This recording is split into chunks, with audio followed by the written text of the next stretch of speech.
అందరికీ నమస్కారం. ఈ నెల 22వ తారీఖున వైఎస్ఆర్ కాంగ్రెస్ పార్టీ నన్ను సస్పెండ్ చేసినట్టు విడుదలైనటువంటి ఆ ప్రకటనకు ప్రతిస్పందిస్తూ నా అభిప్రాయం తెలియజేయాల్సినటువంటి అవసరం ఉంది కనుక ఈ వీడియో ద్వారా ప్రజలందరికీ కూడా తెలియజేస్తున్నాను. వైఎస్ఆర్ కాంగ్రెస్ పార్టీ గురించి మాట్లాడే ముందుగా జగన్మోహన్ రెడ్డి గారు నాకు ఈ స్థాయిని, ఈ గౌరవాన్ని, ఈ హోదాను ఇచ్చినటువంటి జగన్మోహన్ రెడ్డి గారికి నా ధన్యవాదాలు నేను తెలియజేస్తున్నాను. మరి ఈరోజు పార్టీ కోసం చాలా కష్టపడి పనిచేశాను, గొంతై మాట్లాడాను, గట్టిగా ప్రతిపక్షాల మీద విరుచుకుపడ్డాను.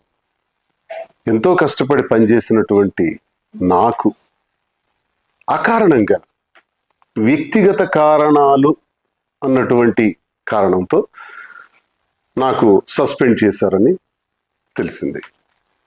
అయితే ఇందుకు నేను పార్టీ నాకు అందించినటువంటి సహకారం, రాజశేఖర్ రెడ్డి గారితో అడుగులు వేసిన నేను, జగన్మోహన్ రెడ్డి గారితో నడుస్తున్న నేను, నా హృదయంలో జగన్మోహన్ రెడ్డి గారు ఇప్పుడు కూడా చిరస్మరణీయం.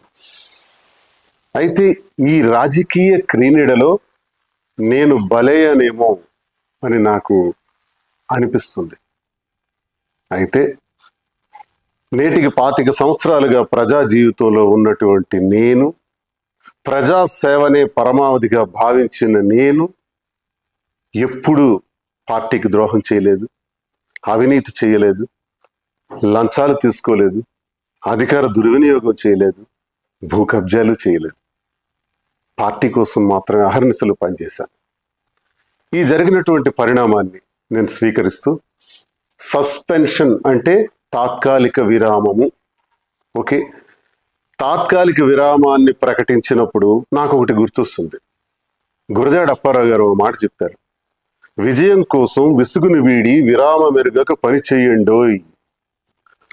పని చేస్తాను, కష్టపడి పని చేస్తాను, స్వతంత్రుడిగా, తటస్థునిగా, నా ప్రజల కోసం, నాకు నమ్ముకున్న గ్రామాల కోసం, నా పైన ఆధారపడి ఉన్నటువంటి కార్యకర్తల కోసం, అభిమానుల కోసం నిరంతరం మరింత రెట్టింపు ఉత్సాహంతో పనిచేస్తానని, ఎవ్వరూ ఆందోళన చెందవలసిన అవసరం లేదని, నా అభిమానులందరూ కూడా ధైర్యంగా ఉండాలని, గ్రామాన మళ్ళీ తిరుగుతాను, ప్రతి ఇంటికి ఈ దువ్వాడ శ్రీనివాస్ వస్తాడు, ప్రజలతో నేరుగా సంబంధాలు ఉన్నటువంటి నేను ఏ ఒక్కరిని విడిచిపెట్టేది లేదని, కష్టపడి పనిచేస్తానని, అన్నింటికీ కాలమే తీర్పు చెబుతుందని నమ్మిన నేను, మరి ప్రజలందరికీ ఇంతవరకు నాకు ఈ గౌరవాన్ని ఇచ్చినటువంటి ప్రజల్ని నేను ఎప్పుడు మర్చిపోలేను. ముఖ్యంగా టెక్కలి నియోజకవర్గ ప్రజలు,